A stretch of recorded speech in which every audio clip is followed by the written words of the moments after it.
What a lovely review from Botanical Life. They said, look forward to listening every week. Feel like I am listening to my friends chatting about their gardens. Even though I live in the West, I learned so much. Thank you, especially during this year. Wasn't that nice? That was so nice. Welcome to the Garden Angelist, where we talk about flowers, veggies, and all the best dirt. I'm Dee Nash from Guthrie, Oklahoma, where I garden on 7.5 acres out in the country. And I'm Carol Michael from Indianapolis, Indiana. I have a suburban garden measured in square feet. It's about a third of an acre. We call ourselves Garden Angelists because we are evangelists for gardening. We love gardening and we want you to love it too. Yes, we do. And we aren't afraid to spill the beans and tell all of our gardening secrets, the good, the bad, and even the ugly. But that's enough of who, what, when, where. Let's move on to this week's episode. Hello, Dee. Hello, Carol. How does your garden grow? Oh, Dee, I've pulled radishes and onions. I've plucked some lettuce and kale, and I picked some strawberries. And then I wrote a blog post about harvesting by picking, plucking, and pulling and the difference between those. I read that one, and I liked it. It made me laugh. That's good. Anyway, the baptisia are in bloom, the salvias are in bloom, and that always reminds me of when you and I were with garden bloggers in Chicago, I think in like 2009 or something like that. Long time ago, yeah. And the Lurie Garden had the baptisia and the salvia all in bloom, and it was glorious. It was glorious. And it made me plant salvias, and it made me more salvias, and it made me plant baptisia, which I love baptisias. So I can have tea on my patio now with fresh mint from my mint plants, which are just in a big old clay pot, and they just come up every year. I'm enjoying the last of the violas, and I've got the freshness of some newly planted summer containers. And I am trying to make gardening sound less like work. So I'm trying to think about all the positive things and not the weeding. And yes, I got my sister's stuff planted over at the condo. And so anyway, that's all I got. So that reminds me that we all need to take time and enjoy our gardens and sit out in them occasionally and just look at them and not deadhead or whatever, right? Exactly. And I'll tell you what, so I have this other blog post, I think we talked about it last week, where I was going to offer, you do garden coaching, so you go tell people what to do. Yeah, I do. I was just offering a garden admiration service. So I will you send me a picture of your garden, I will admire it, and I will send you back a handwritten note telling you how lovely it is. That's really nice of you. I would not do that. I mean, I'll admire people's gardens online and I'll click and tell them little comments and stuff like that, but I'm not writing a handwritten note, but that's nice. It is. A handwritten note is better than like double click on Instagram to give a heart. Not that there's anything wrong with that or liking it on the Facebook. I just thought, if you send me a picture and your address, I'll send you a handwritten note. That's cool. That's funny. I need to write a blog post. I haven't had time. So you want to hear about my garden? I do want to hear about your garden. I have been working hard, speaking of work, the last few days between showers. It is raining again today. It rained yesterday, but on Saturday, I did a lot of work. But I also am really enjoying my larkspur this year. It has responded so well to all of this beautiful rain, and so has nigella. And I planted both larkspur and nigella in the garden bed that I can see from my window, and I sent you pictures of the larkspur. You did, and I have neither, so that was very nice to see yours. Well, thanks. And I'm trying to keep up with weeding, but if people want to see my larkspur, it's on Instagram and Facebook. It's raining again today, and I had a question from Michael. Michael will be so happy that I mentioned his name on the podcast, and he wanted to ask a question about the Chelsea chop. And he figured if he had questions, other people did too.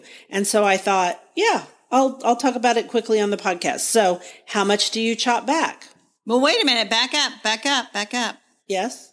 So they call it the Chelsea chop because it is something you do around the time of the Chelsea flower show, traditionally in May. Right. But early May. We do know the Chelsea Flower Show has moved to the fall. Don't move your chopping.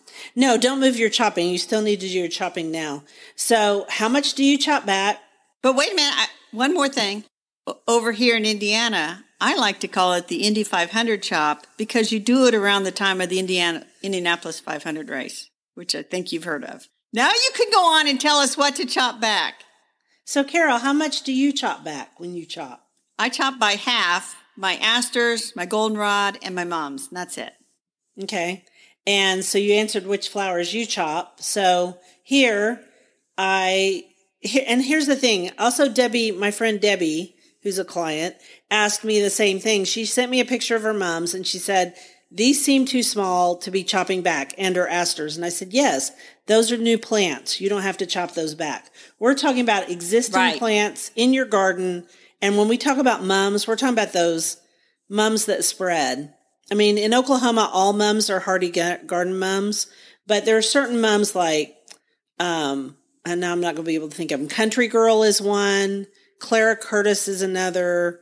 Sheffield mums. Those mums that spread, they have to be chopped back. So I chop them back by half too, and I chop back my asters by half. Sometimes I chop back my Phlox paniculata, the one that's around some of my roses, because it can overpower my roses. And so, especially this year, since all the roses are short because they all died back to 6 inches. So I also cut back some of my wildflowers, including ironweed and some of my very tall coreopsis. How about Joe Pye weed? Do you chop it back? Well, no, because I have the really small Joe Pye weed, and then I have little Joe, which is still really tall, and I just put it in the back of kind of a wild border. But I have one that's a really short one that's in the same bed along with all the other wildflowers, and I do not chop it back because it doesn't get very big. And I think it's Baby Joe, but it also might be Phantom. They're both kind of short. Then I also chop back goldenrod and autumnal sneezeweed, because otherwise it gets so big that it looks wrong in the bed. Does that make sense? It does. It does look wrong at times. I don't have it at the moment. It just gets so big. So chopping them back not only shortens them, but on some plants it helps with branching. And a lot of the asters or non-asters, if the Symphyotrichums, they try to take over anyway. And so you can also pull out some of them as you're chopping them back. That you can do. And I was very proud of my youngest sister, because I was at her house. And those asters, she used to let them just grow wherever they came up. And I had this one flower bed out front that she's really worked a lot in. And she's got hostas in there, and she had all kinds of flower bulbs, and she really loved it. And there was an aster growing on the edge. And I says, okay, now you got to move this aster. It doesn't fit. You see, it doesn't fit anymore. And so she pulled it out and threw it in the trash. I was so proud of her. There you go. I throw pieces of mine on the compost pile. Oh, and another thing about asters and some of the mums and some of these other flowers, if you don't chop them back, they flop. And they flop on their neighbors. They flop big time. And then they make a mess. And so you don't want them flopping. I hope that answers everybody's question. Yep. It answered all mine, Dee. Okay, good. You answered mine too. So I'm going to do the quote now. Are you ready for the quote? I am so ready. The flowers we love, they are those we gathered years ago when we played at home. Flowers by the doorstone, dropped and scattered here and there as a child would roam. By M.D. Welcome. Okay, that one almost made me cry. I mean, in a happy way. I don't know why, but the thought of how we got our flowers and we drop them and scatter them here and there because of the flowers we as children. That's really lovely. Yes, it is lovely. Thank you. So our flower this week is Verbascum. Mm-hmm. And I'm going to admit to you, Dee, that I have never planted Verbascum to my knowledge. I've never gone to the greenhouse in a mad search for Verbascum. And so I had to look up some stuff about it. And then, oh my gosh, I found out something, Dee. What did you find out? For years, I've been thinking the snapdragons are in the Scrophulariaceae family, which happens to be the same family that Verbascum's in. And I found out that snapdragon got kicked out of Scrophulariaceae, the figwort family, and got moved to Plantagenaceae, which I have never heard of, and I swear they come up with this one after I went to college. And then there's a tribe within that family called Antirrhinorrhea, which sounds like it rhymes with diarrhea. And I'm like, oh my gosh, there are tribes in these plant families. So anyway, Dee, I have never heard of the tribes. I had never heard of tribes either. And so I'm like, oh my gosh, this is a rabbit hole. I need to go back to Verbascum. And you're going to convince me that I need to run to the greenhouse to get Verbascum. Well, I don't think you'll find it at the greenhouse. So, no, you can't do that. The reason, so Verbascum. Of course, now I want it because I can't get it. Now I want it. No, I'm just kidding. You probably can't get it till next year. Verbascums, they are a genus, and they're a genus of 360 species of flowering plants in that figwort family. Say that again. Scrophulariaceae. Scrophulariaceae. ACA. Okay. So they're mulleins. All right. And mulleins, you hear about mulleins like in old books and stuff. They're an old fashioned plant, and they are short-lived perennials or biennials, and they have ground hugging leaves like Nicotiana. Okay. Yeah. I'm with you so far. And so that's the hardest part about them. They have these ground-hugging leaves that insects want to eat, and then they send up a flower spike. And they are beautiful. And the reason we are even talking about this is because I was watching Gardener's World, and I have grown Verbascums in the past. In fact, I can't remember which seed mix I grew, but I loved them. They're really good in dry gardens. So usually I put them out in the garden the bed that faces the street because it doesn't get as much water, and they love that kind of conditions. How about a gravel garden? Would they do good in a gravel garden? I think they do great in a gravel garden, and it might cut down on some of the things that eat their bottom leaves, which would be awesome. And so what got me started is I was watching Gardener's World, which can be quite dangerous, and they showed Verbascum phoenicium violeta, and I fell in love with it. And so I bought it from Annie's Annuals along with the umbel I bought.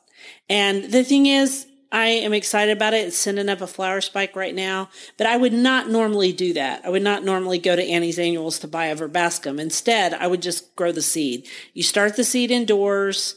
The ones that I did in the past, I got from Chiltern's Seeds in England, but I don't think Chiltern's is sending seeds to the U.S. anymore. Matt Mattis talked about that, and I don't know if they started back, but I bet they haven't. So anyway, if you decide you want to grow it, they're beautiful, and they come in all different shades, from purples all the way to creams and yellows and peaches, and they're beautiful. And so sometimes they even throw down some seeds. So when I planted them in that bed up front, they did reseed. Nice. And I had them for a long time. Yeah, they're not a bad flower. They're very pretty.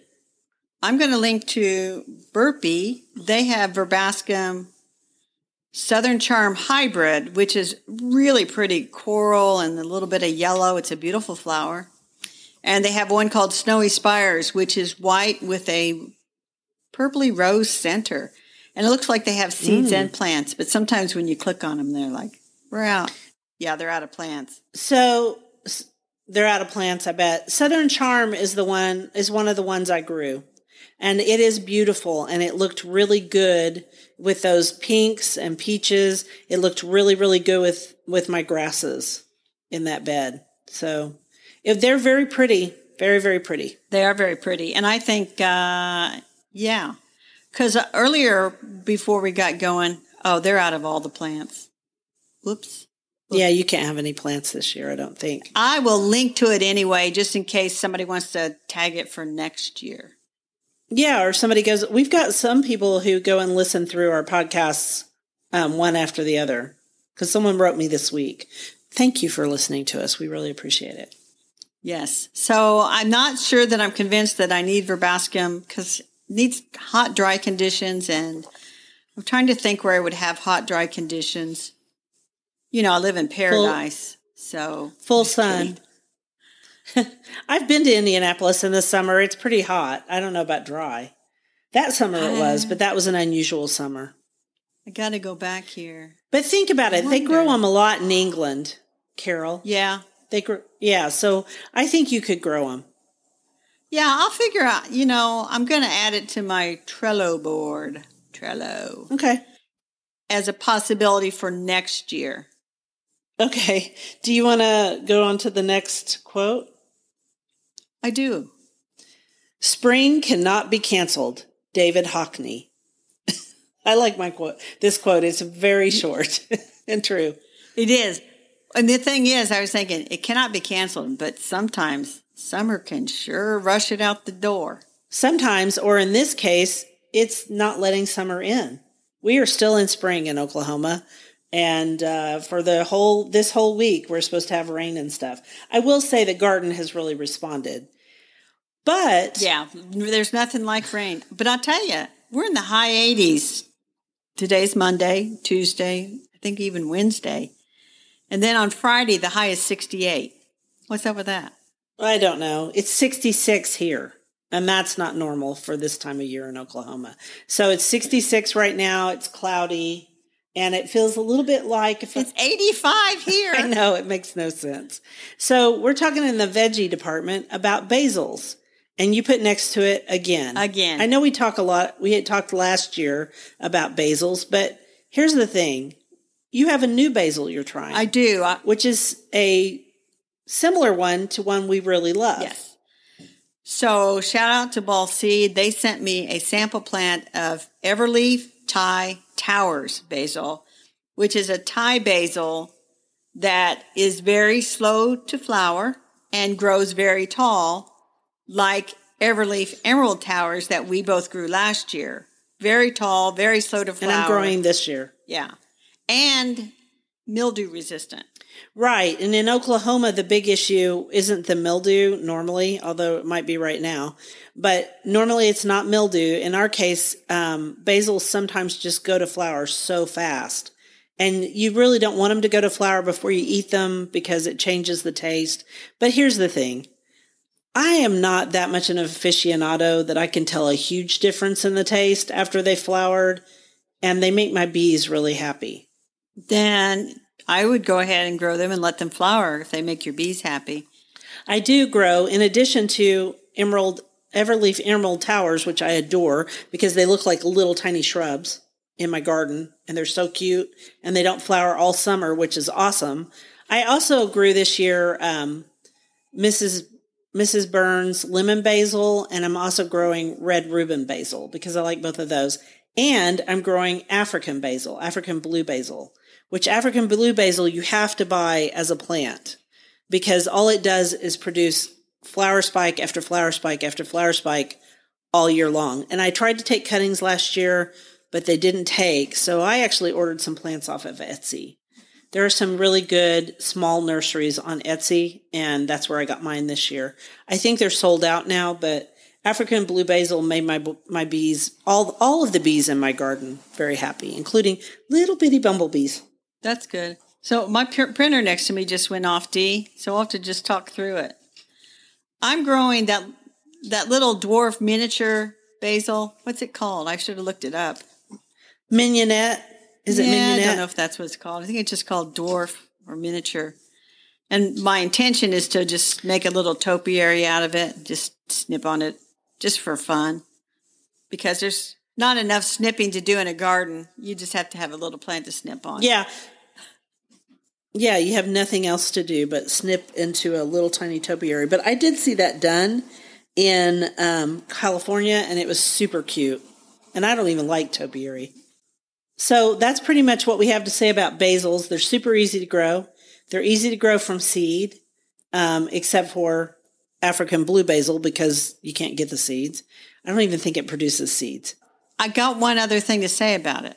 Okay, go for it. So my sister in her condo, there's two things she has in her container vegetable garden. Cherry tomatoes and then basil. She set out three clay pots for me to plant basil in. And last year she did seed, and I had to thin those out for her because they all came up, and she didn't know what to do, so I thinned them. And that's another thing that you can do. If your basil goes to flower, just start more seed. Succession planting. Yeah, you can. You can do succession planting. If it's that important to you. It's not that important to me, but other people it might be. Oh, and we didn't mention holy basil. I love holy basil. Yes, I still have seeds from last year. I think I might just go ahead and start some holy basil. I don't know what I do with it. Throw those out because they're beautiful. Well, it's just pretty, and pollinators love it. You don't have to eat it. That's good because I'll confess, I don't often eat my basil leaves. I mean, I do sometimes. I put them on salad or top a pizza with them or something, but I'm not making like any pesto. I'm not doing that or crunching them up and put them in nice cube trays the way people do with a little olive oil. I'm not doing that either. Dee's making a face, everybody. Scrunching her nose and going, no, I don't do that either. I'm scrunching my face and shaking my head. I don't do any of that. I mean, I have made pesto, and I actually like walnut pesto better than pine nut pesto. So I have done that before and made it but last year, Claire and I made so many pizzas that we just used all the fresh basil on top of our homemade pizzas. I also gained 10 pounds. So there you go. Oh, you know what else I like? I like, what's that?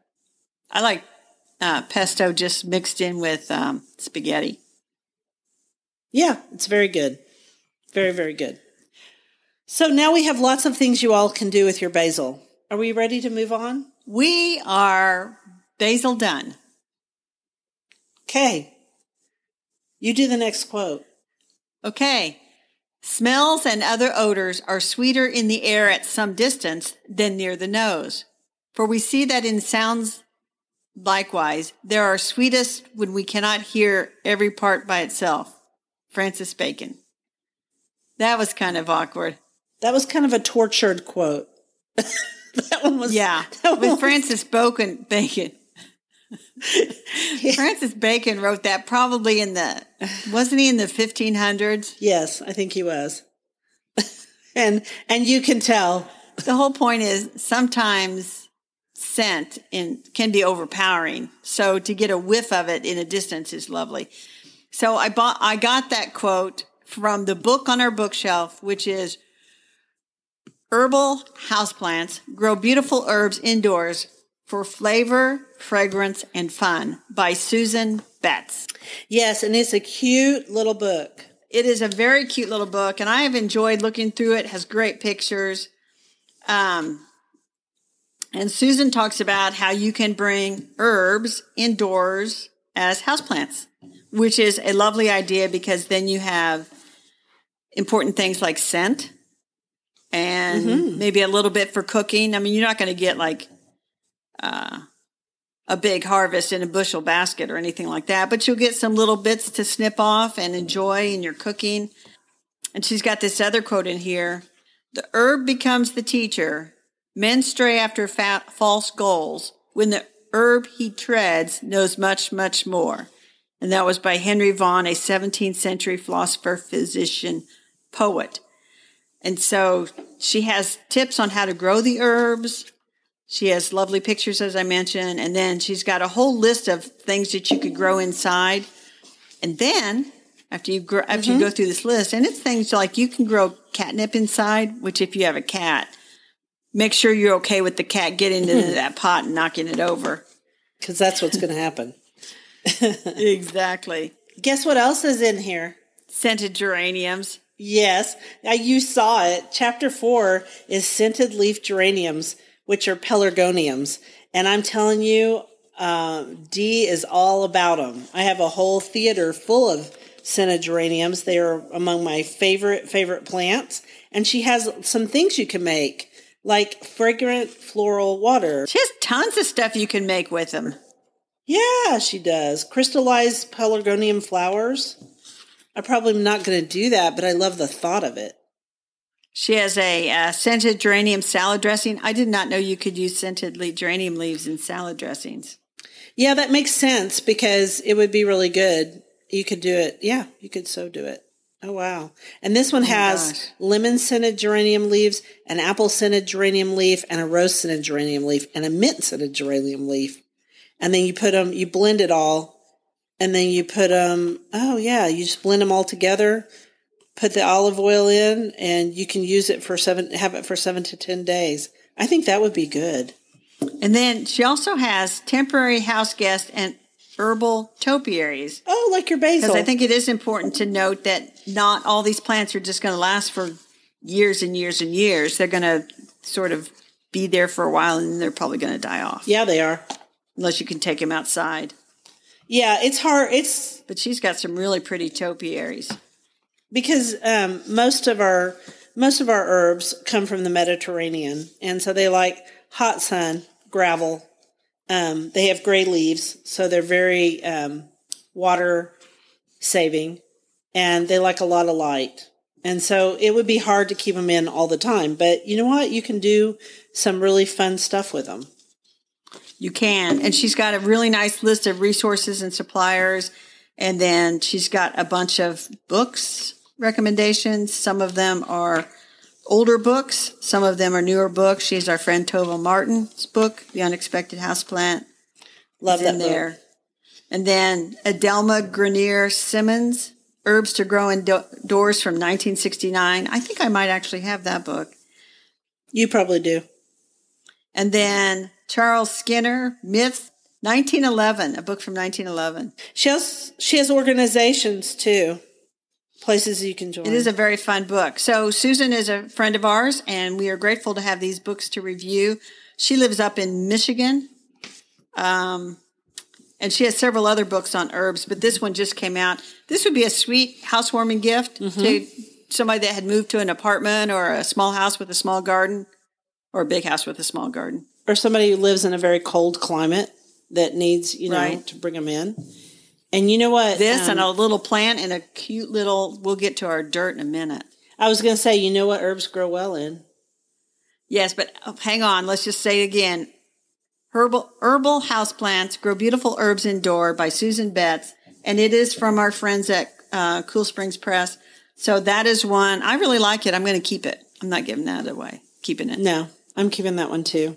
And I lost my train of thought. Keep going. The train of thought was that we both think that herbs look really good in handmade pottery. And so we are totally obsessed. We are totally obsessed. So and I was telling you, whenever I go to a garden show to speak, and a lot of times they'll have like a little craft fair with it, somehow I am beelining over to the local pottery person. And sometimes I buy vases or nice bowls and stuff, but I ran into one earlier in May, the Holly Pot Stoneware. It's in Nashville, Indiana. And I bought the cutest little pot, and I'm going to put a little succulent in it. Well, maybe I'll post it on my blog when I get it all done. But you are more obsessed than I am, Dee. I've been obsessed for a long time. It's not local to Oklahoma, but it is American-made pottery. And I'm really big on buying either, if you're gonna grow things in clay pots, I think that you should grow in American pottery that's hand thrown. If you can afford it, just collect it over your lifetime, or buy Italian terracotta pots. All of those other pots that you see that are terracotta are made across the ocean, a different ocean, and I won't say the country, but they are not made well. And so they're going to break on you really fast. Hand-thrown pottery does not break. It will if you throw it down on the ground. I did break one. That's right.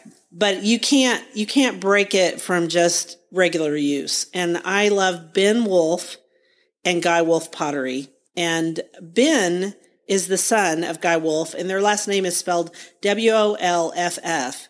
And I heard about Guy Wolf because of Martha Stewart years and years ago. And he lives in Bantam, Connecticut, but he doesn't ship. His son Ben does. And Ben's pottery is not quite as expensive as Guy's is, but it's really beautiful stuff. And then, what else do I want to say about it? Guy Wolf pottery, you can sometimes find it on eBay because silly people sell it. I can't imagine why they'd sell a piece of his pottery, but I have had friends bring me back some before, and I love it. And then Guy also taught some other potters to make pottery, and one of the ones he taught was Peter Wakefield. And you can also buy Peter Wakefield pottery, and guess what notice I got today while we were on the podcast? I don't have to guess because you told me your pottery from Peter Wakefield is on its way. Yeah, it's coming tomorrow. I had ordered 2 pots a month and a half ago, and he does like a special each month. Ben just puts stuff up on his website. And also, Ben has a new Instagram. He just started it. And he'll talk to you. It's really fun to talk to Ben online. And I can't wait to tell him that we featured his pottery and his dad's pottery on our podcast. Very nice. And Peter Wakefield as well. And I'll give a shout out to Holly Potts Stoneware. These are glazed. These are different from what you are getting, the clay pots. What she has are glazed. I was impressed. They're little, but a little plant would look so good. And she does include a drainage hole, and it's like attached saucer on it. And they're so pretty, such pretty hers colors. are beautiful. They're just beautiful. And she makes bowls too. So I'm looking at them right now. And the fact that it's from Indiana is really cool.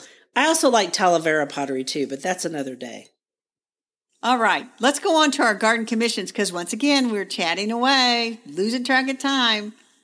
It's okay because you know what? It's spring and there's a lot to talk about. So do you want to go first or do you want me to? You go first. Okay. I have to pick up 2 Italian honeybee nukes. That's a nucleus. That's 5 frames with bees and a queen that know each other. In a box, it's a 10-frame box. So you install this 5-frame nucleus in the center of your other frames, and hopefully they take off. About 10 days ago, I picked up some Carnolians, which is another honeybee breed, and they have already taken off, and I put a second box on them this week. I'm trying these different varieties of bees this year instead of more bee weaver bees, which is what I had in the past. And I still have two. I have 2 colonies of bee weaver because I split them. So I'm also going to eat a lot more lettuce. And I have so much this year and it's going to bolt soon. So I'm eating it as fast as I can go. And then a couple of garden clubs are coming to visit on Wednesday if the rain doesn't stop them. And I have a garden coaching client on Saturday too. You're busy. I am this week. I am hopefully going to eat more strawberries. I'm going to plant out the vegetable garden, which I'll plant out the tomatoes and peppers in the evening, probably right before it cools down so they're not too shocked because they're tiny plants. Right. And it is going to be hot. It's going to be hot today and tomorrow.